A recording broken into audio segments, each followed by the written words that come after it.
സർക്കാരിനെതിരെ സിറോ മലബാർ സഭ ന്യായമായ ആവശ്യങ്ങൾ പരിഗണിക്കുന്നില്ലെന്ന് Changanassery archbishop Mar Thomas Tharayil. ദീപികയെ സമുദായത്തിന്റെ പത്രമായി മുദ്രകുത്തി. ഭിന്നശേഷി നിയമന കുരുക്കിൽപ്പെട്ടിരിക്കുന്നവർ ഇപ്പോഴും വേദനയിലെന്നും വിമർശനം.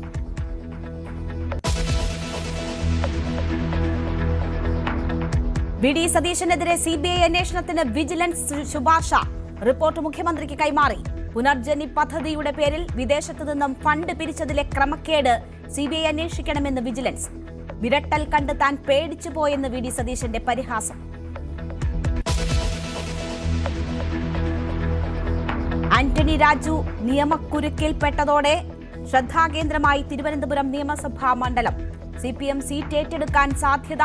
പൊതു സ്വതന്ത്രനെ മത്സരിപ്പിക്കാൻ നീക്കമെന്ന് സൂചന. യുഡിഎഫിനും ബിജെപിക്കും മുന്നിൽ തുറക്കുന്നത് പുതിയ സാധ്യതകൾ.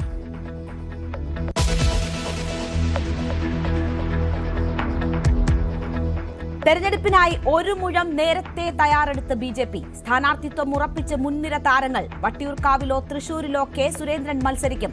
മുസ്ലിം വിരുദ്ധ പരാമർശത്തിലെ വിവാദങ്ങൾക്കിടെ വെള്ളാപ്പള്ളിയുമായി പ്രകാശ് ജാവ്ദേക്കറുടെ കൂടിക്കാഴ്ച. വെള്ളാപ്പള്ളിയെ ഒപ്പം കൂട്ടാനുള്ള ശ്രമമെന്ന് വിലയിരുത്തൽ.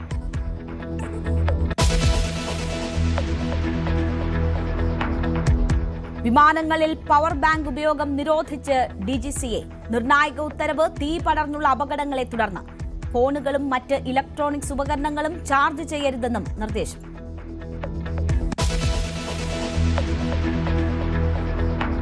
അമേരിക്കൻ സൈന്യം പിടികൂടിയ നിക്കോളാസ് മദുറോ ന്യൂയോർക്കിലെ സൈനിക ആസ്ഥാനത്ത്.